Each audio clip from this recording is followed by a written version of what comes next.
আলোঘর প্রকাশনে নিবেদিত শিক্ষা সংস্কৃতি অনির্বাণ অনুষ্ঠান থেকে আপনাদের সবাইকে শুভেচ্ছা জানাচ্ছি আমি ইকবাল খন্দকার। আশা করছি সবাই ভালো আছেন আর আমন্ত্রণ জানাচ্ছি আগামী কিছু সময় আমাদের সঙ্গে থাকবার জন্য। আপনারা জানেন এই অনুষ্ঠানে আমরা দেশের বরেণ্য মানুষদের সঙ্গে কথা বলি, জানি তাদের ব্যক্তিজীবনের কথা, জানি তাদের কর্মজীবনের কথা। তারই ধারাবাহিকতায় আজ আমরা যার সঙ্গে কথা বলবো তিনি ইনাম আল হক। তিনি পাখি বিশেষজ্ঞ, তিনি আলোকচিত্রী, তিনি পর্যটক, তিনি লেখক। স্যার কেমন আছেন? ভালো আছি ভাই। স্যার আমরা কথা শুরু করি সাধারণত আমরা আমাদের অতিথির একেবারেই ছোটবেলা থেকে, শৈশব থেকে। আপনার শৈশবটা কেমন ছিল? কেমন ছিল? অন্য সব শিশুর মতোই।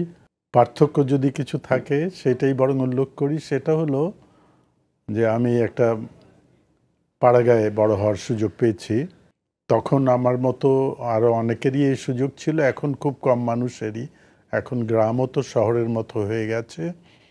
তো আমি কুষ্টিয়ার একটি গ্রামে জন্মেছিলাম, যেখানে অনেক বনবাদার ছিল। মানুষের ঘরের সাথেই ঘর লাগানো থাকতো না। এক বাড়ি থেকে আরেক বাড়ি যেতে গেলে মাঝখানে বাগান, পতির জমি, বাঁশঝাড় এগুলো পার হয়ে যেতে হতো। এমন একটা গ্রামে আমি জন্মেছি, যেখানে ওই লেপার্ড অথবা বাঘ প্রতি শীতেই হয়তো আমাদের গ্রামের গরু ছাগল ধরতো এবং মানুষ তাকে মারতো অনেক সময়। এইরকম গ্রাম বাংলাদেশে এখন আর নেই। স্যার, যে মানুষটা বড় হয়ে পাখি বিশেষজ্ঞ হবে সেই মানুষটার যে ছোটবেলাটা আপনি বললেন কোথাও রহস্য থেকে গেছে। মানে একটা সময়ে যাওয়ার কথা আপনার, যে পাখির পেছনে কতটা সময় খরচ হয়েছে সেই সময়টায়? পাখি নিয়ে আমার আগ্রহ শৈশব থেকেই। ওই গ্রামে আরও যেসব শিশু হয়েছে সবাই পাখিতে আগ্রহীত হয়নি, কিন্তু আমার ক্ষেত্রে ওই গ্রামের একটা বড় অবদান আছে। ওই গ্রামে আমার বাবা মা শহরে থাকতেন, আমি কেবল আমার দাদির কাছে গ্রামে বড় হয়েছি। আমি যদি ওই গ্রামে বড় না হতাম তাহলে হয়তো আমি অন্য কিছুতে আগ্রহী হতাম, এতে আমার কোনো সন্দেহ নেই। ওই গ্রামে ছিলাম বলে খুব ছোটবেলা থেকেই কীটপতঙ্গে একটা আগ্রহ হয়েছিল। কীটে আগ্রহ খুব কম শিশুর আমাদের দেশে হয়, কারণ বাবা মা ভয় পেতে শিখিয়ে দেয়। শিশুর কিন্তু আগ্রহ থাকে, কীটপতঙ্গ সে দেখতে চায়, ধরতে চায়। আমার ওই গ্রামে আমার মতো সব শিশুই কিন্তু কীট পতঙ্গ পালতো। ওই সময়েও খুব কম গ্রামেই হয়তো ছিল। অসাধারণ শুধু না, কিছুটা অস্বাভাবিকও, কারণ পোকামাকড় পুষতে আমি কখনো শুনিনি।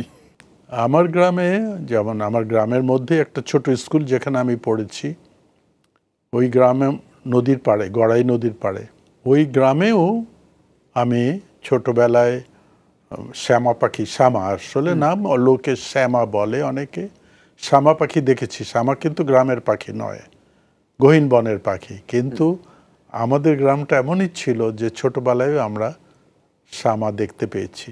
শ্যামা না দেখলেও ওর যে শীষ, যে চমৎকার শীষ দিতে পারে, আপনি দোয়েলের শীষ শুনেছেন, দোয়েলের চেয়ে অনেক জোরালো এবং অনেক সুরেলা, যেটা আমাদের কোনো গ্রামের মানুষ শুনতে পায় না। বনে ঢুকতে হয় শ্যামার গান শুনতে হলে, কিন্তু আমার গ্রামে আমার স্কুলের মাঠে বসেও শুনতে পেতাম। অর্থাৎ আমার স্কুলের পাশেও যে বনটা ছিল সেটা শ্যামার টিকে থাকার জন্যে যথেষ্ট ছিল। স্যার, পাখি দেখতে দেখতে আসলে পোষার একটা শখ জাগে। আপনার প্রথম পোষা পাখি কি? হ্যাঁ, আমি পাখি পোষা দিয়ে শুরু করেছি জীবন। আমার প্রথম পোষা পাখি চড়ুই পাখি। চড়ুই পাখি ধরে দিয়েছিল হয়তো অসুস্থ পাখি, আমি সেটা পেলেছিলাম। বেশি দিন বাঁচেনি, কিন্তু সেটাই প্রথম। আমার শৈশবের সবচেয়ে পুরনো স্মৃতি সেই চড়ুই পাখিটাকে কাছে রাখার একটা চেষ্টা। তারপরে আমি অনেক পাখি পেলেছি, টিয়া, তারপরে কবুতর, যেটা তখন আমাদের অনেক প্রতিবেশী পালতেন, অনেকেই শৌখিন কবুতর পায়রা পালক ছিলেন। তো আমি বয়স্ক লোকদের কাছ থেকে আমিও শুরু করেছি খুব শৈশবে। পায়রা সাধারণতই অনেক বড় পাখি, বড়রাই পালে। আপনার পাখি পোষার যে বিষয়টা, সেটা অন্য 10 জনের মতোই যারা ছোটবেলায় পাখি পোষে, কিন্তু বাড়ি থেকে একটা বাধা থাকে যে পোষা যাবে না, এমন কোনো বাধা ছিল কিনা? না, বরং উল্টো। আমার ক্ষেত্রে আমার মনে হয় পাখি পালা শিখিয়েছেনই আমার বাবা মা। আমার বাবা মা উৎসাহ দিতেন খুব সম্ভবত আমার অত শৈশবের স্মৃতি জানা নেই, মনে নেই, কিন্তু আমি মনে করি যে হয়তো আমার বাবা মাই করেছিলেন, কারণ ওনাদেরও এই শখ ছিল, তারাও নানান প্রাণী পালতেন। এমনিতে তারা কি করতেন স্যার, মানে পেশার কথা বলছি? আমার বাবা একটা সরকারি চাকরি করতেন প্রথম দিকে, তারপর ওটা ছেড়ে ব্যবসা করতেন। কিন্তু আমার মা গৃহে কাজ করতেন অনেক পরে উনি একটা চাকরিও করেছেন। সেটা আমরা অনেক বড় হয়ে স্বাধীন হয়ে যাওয়ার পরে মা যখন মুক্ত, তখন উনি কোঅপারেটিভের একটা চাকরি করতেন। কিন্তু শৈশবে আমি দেখেছি মা বিড়াল পালতেন, বাবা গরু পালতেন, গরুর শখের গরু আর কি, মানে কাজের জন্য নয়, শখ করে পালতেন এরকম। আমাদের বাড়িতে কুকুর ছিল। তো প্রাণী পালার একটা রেওয়াজ আমার বাবা মায়ের মধ্যে ছিল, তাই হয়তো ওনারাই হয়তো ধরিয়ে দিয়েছেন।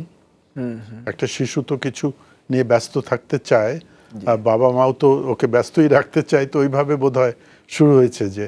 কিন্তু আমি যখন বড় হয়েছি, স্কুল কলেজে পড়েছি, আমার বাড়িতে কবুতর ছিল অনেকই, একেবারে প্রতিবেশীর উৎপাতের অভিযোগেরও কারণ ছিল, কিন্তু আমি ওটা করতাম। ওটা আমি ছেড়েছি আমি যখন নিজের শহর ছেড়ে এসেছি তখন। ওই সময়টা আপনি পাখি পুষতেন, ছোটবেলার কথা বলছি, কিন্তু পড়াশোনা করতে হতো। স্কুলের পড়াশোনা শুধু করেননি সেটা আমরা বুঝতে পারি, অনুমান করতে পারি, কারণ পরবর্তীতে যিনি লেখক হবেন তার পাঠ্য বইয়ের বাইরে অন্য কিছু পড়ার অভ্যাস থাকার কথা। কি পড়তেন আসলে ওই সময়টায়? আমি আর সব শিশুর মতোই গল্প পড়তে ভালোবাসতাম, ওই দস্যুর গল্প কিংবা ডিটেকটিভ গল্প, অন্যদের মতোই। কোন লেখক ছিল প্রিয় লেখক? হ্যাঁ, তাও ছিল।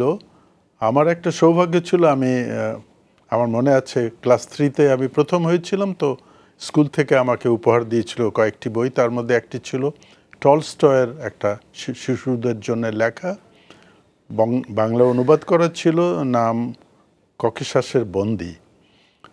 তো সেই থেকে টলস্টয়ের নাম জানতে পারলাম, এবং এই যে তখনকার দিনে অত্যন্ত খুব কম মূল্যেই বই কিনতে পাওয়া যেত, রাশিয়ার সাহিত্যের বঙ্গানুবাদ, তো সেইগুলো পড়তে, গোর্কি, টলস্টয় শিশুদের জন্য অনেক লিখেছেন, এবং তার কিছু বাংলা অনুবাদ তখন হয়েছিল। এখন খুঁজে পাওয়া কঠিন হবে কিন্তু বাংলাদেশে। টলস্টয় পৃথিবীর সেরা 100 লেখকের মধ্যে হয়তো একজন। পৃথিবী কিন্তু অনেক বড়, অনেক ভাষায় অনেক সাহিত্যিক আছে। টলস্টয়ের মতো লেখক, অত বড় মাপের লেখক তো বিরল হবে, কিন্তু উনি শিশুদের জন্য অনেক লিখেছেন। খুব কম লেখকই এটা পারে। দেখবেন আপনি, যে বড়দের জন্য লেখে শিশুদের জন্য লিখতে পারে না, শিশুদের জন্য যে লেখে শিশুদের জন্যই লেখে, বড়দের জন্য আর পারে না। টলস্টয় একজন ব্যতিক্রম, ওনার ছোটদের জন্য অনেক বই আছে, তো আমি তার 2-1টা পড়ার সুযোগ পেয়েছিলাম। তারপরে বাংলা পড়তেও শুরু করেছি, এবং অন্যদের মতোই ধীরে ধীরে কবিতা আবিষ্কার করেছি, কারণ রবীন্দ্রনাথ ছিলেন, নজরুল ছিলেন, যাদের শিশুরাই পড়তে পারে। তো ওইভাবে আমি আকর্ষণ বোধ করেছি সাহিত্যের প্রতি। লেখাপড়ায়, মানে স্কুলের লেখাপড়ার চাইতে অনেক বেশি পড়াশোনা ওই দিকে। স্যার, তারপর পড়তে পড়তে এক সময় লিখতে ইচ্ছে হয়, সেই ইচ্ছেটা কখন থেকে হয়েছিল? হ্যাঁ, আমি বরং বলি যে আমাদের কিন্তু লিখতে শেখানো হয় না। আমাদের স্কুলে বাবা মা কেউ উৎসাহ দেয় না লিখতে কাউকে। নকল করতে উৎসাহ দেয়া হয়। নকল মানে একটা বই পড়ে ওইটাই লিখতে, মানে সৃজনশীল কিছু করতে উৎসাহ দেওয়া হয় না। নজরুলের লিচু চোরের প্রথম 10 লাইন লিখতে বাবাও বলেন, শিক্ষকও বলেন, কেউ বলেন না নিজে লেখো। ফলে আমরা কিন্তু দেখবেন সারা দেশে আমরা লিখতে শিখি না। আমরা সবচেয়ে ভয় পাই যদি কেউ বলে নিজে থেকে 10টা লাইন লিখে আনো, সবচেয়ে কষ্টের ওইটা। আমারও শৈশব তাই ছিল, নিজে কিছুই লিখতে শিখিনি। তবে আমার একটা সৌভাগ্য হলো যে আমাদের প্রতিবেশী হয়ে এলেন একটি পরিবার, আমাদের সেটা জসিমউদ্দিনের নিজের পরিবার, তার বোনের ছেলে মেয়েরা।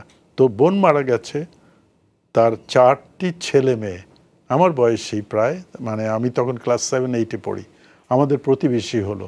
সেখানে যে ছেলেটি আমার বয়সী, আমার বয়সের কাছাকাছি, আমার থেকে 2-3 বছরের বড়, সে দেখলাম সে সংবাদপত্রে নিয়মিত লেখে, বাহ, সংবাদপত্রের শিশু পাতায়। তো সেই আমাকে সাহস দিয়েছে যে শিশু হলেও কিন্তু লেখা যায়, লেখার জায়গাও আছে। হ্যাঁ।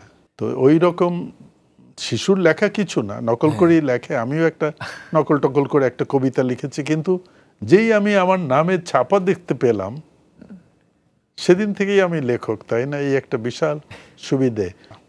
তার প্রথম লেখা ছাপা হলো, আপনার আশপাশ থেকে কেমন সাড়া পেলেন? কিছু না, ওটা তো আশপাশের প্রয়োজন নেই, কিন্তু না তবু তো বাবা মা বা না না, তারা জানতেও পারে না, আমি জানতেও দিইনি, জানতেও পারে না। আমি জানি না যে তারা প্রশংসা করবে নাকি গালি দেবে।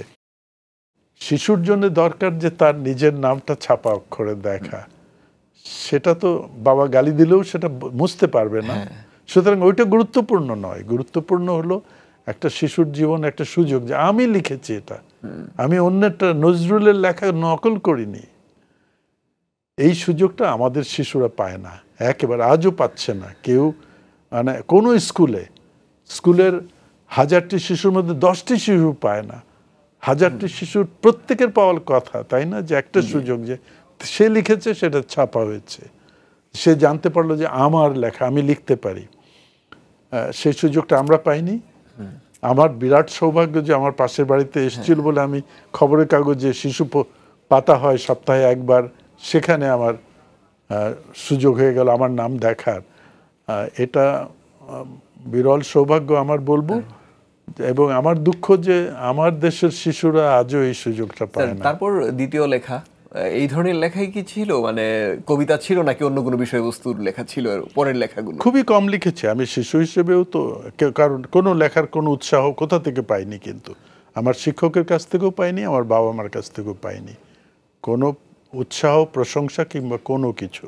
সবারই কথা ছিল বই পড়ে ওইটাই লিখতে হবে পরীক্ষায়, এবং পরীক্ষায় বেশি নম্বর পেলে ওই যে নকল করে লেখায় 100-র মধ্যে 100 পেলে খুবই বড় ব্যাপার ছিল শিক্ষকের কাছ থেকে, মায়ের বাবার কাছ থেকে। ফলে সৃজনশীল লেখায় আমি কারোর কাছ থেকে কোনোদিন উৎসাহ পাইনি। আমার প্রতিবেশীর ওই ছেলেটির সংক্রমণের মাধ্যমে যা হয়েছে ওইটুকুনি। ফলে ওই আমি স্কুলে কলেজে হয়তো একটা দুটো লিখেছি এখানে ওখানে, ওই শিশু পত্রিকাতেই বেরিয়েছে। কোনো বড়দের কোনো কিছু লেখা, যখন আমি বড় হয়ে গেছি তখনও সুযোগ পাইনি। আমি কলেজে পড়েছি কিন্তু সেখানে কিছু ছাপা হয়নি। আমি কলেজে যখন পড়ি তখনও শিশু পাতাতেই আমার লেখা ছাপা হয়েছে। আমরা আপনার কথা শুনছিলাম, আরেকটু পরে আরেকটু কথা শুনবো।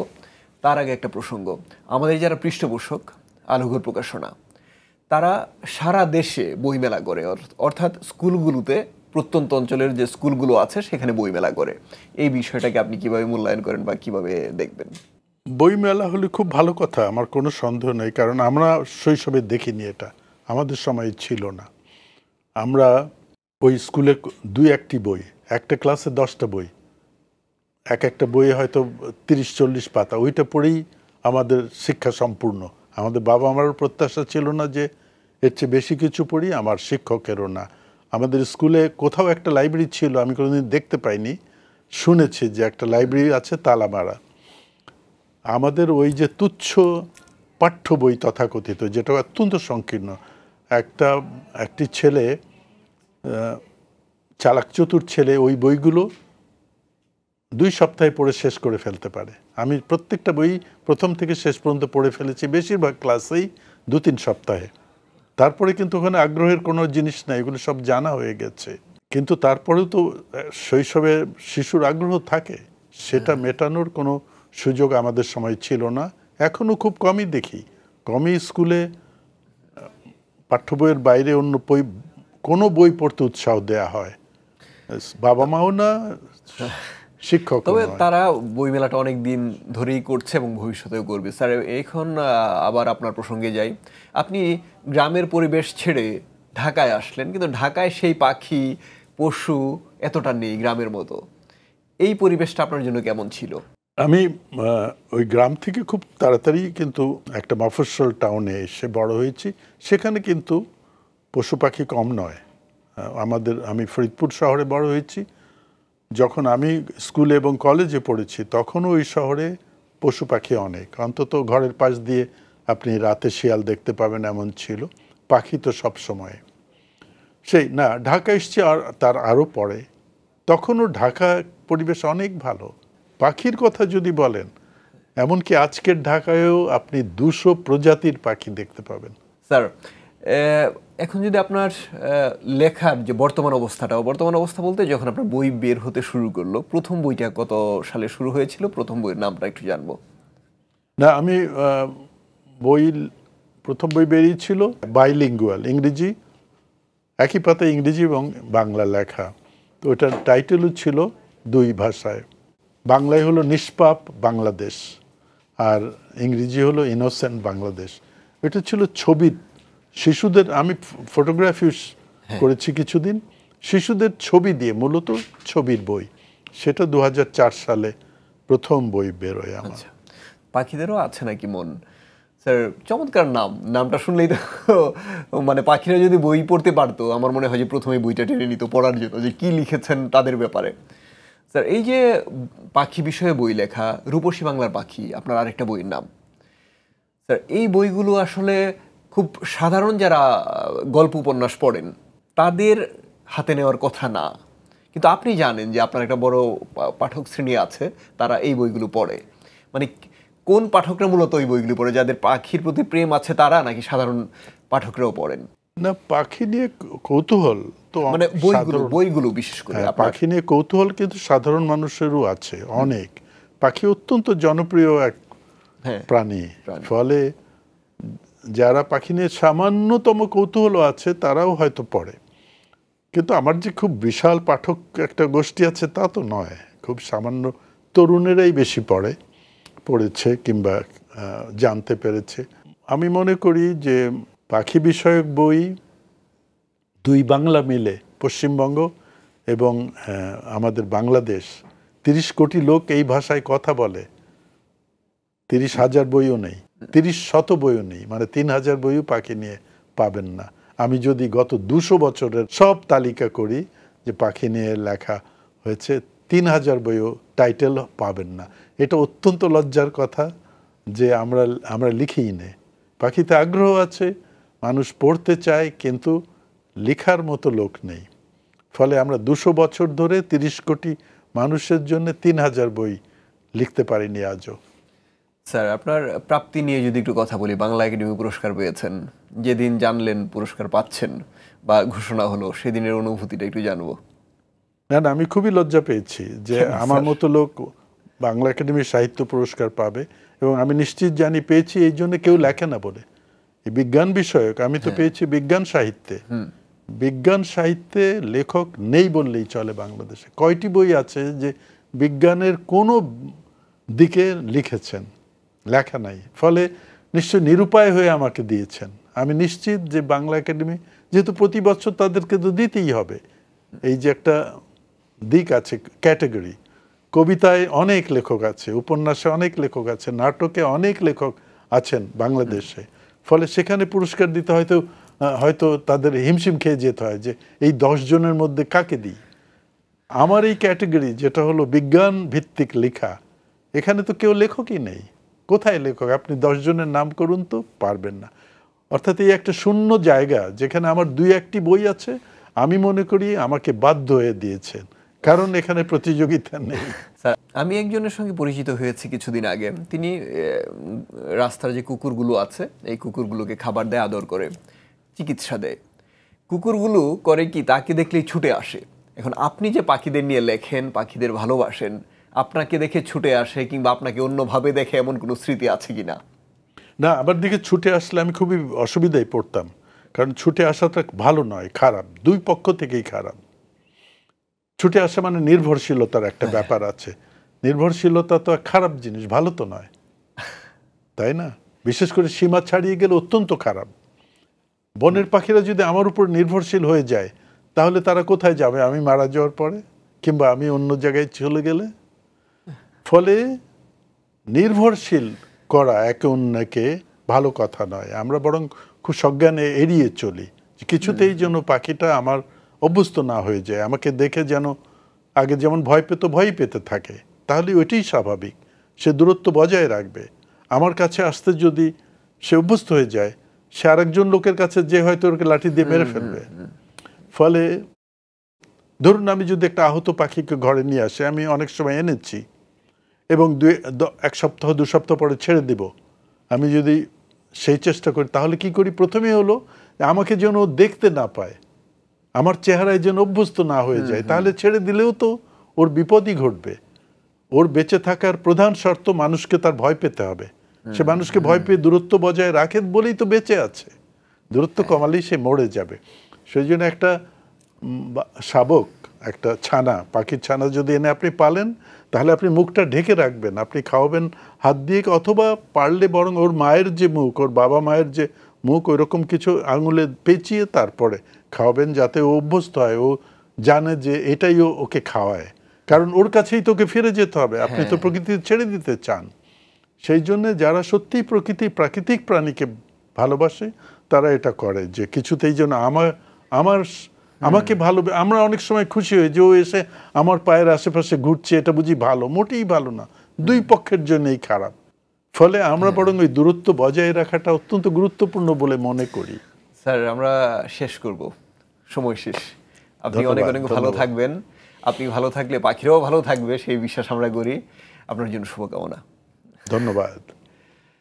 দর্শক, এতক্ষণ আমরা কথা বলছিলাম ইনাম আল হকের সঙ্গে। তিনি পাখি বিশেষজ্ঞ, তিনি আলোকচিত্রী, তিনি লেখক, তিনি পর্যটক। দর্শক, আমরা অনুষ্ঠানের শেষ পর্যায়ে চলে এসেছি। আমরা বিদায় নিব আমাদের অতিথিকে বই উপহার দেওয়ার মধ্য দিয়ে। এই অনুষ্ঠানটি প্রচার হয় প্রতি রবিবার রাত 8:30টায়, আর প্রচারিত পর্বগুলো দেখা যায় জিটিভির ইউটিউব চ্যানেলে। সবার জন্য শুভকামনা জানাচ্ছি আমি ইকবাল খন্দকার। সবাই ভালো থাকবেন। আল্লাহ হাফেজ।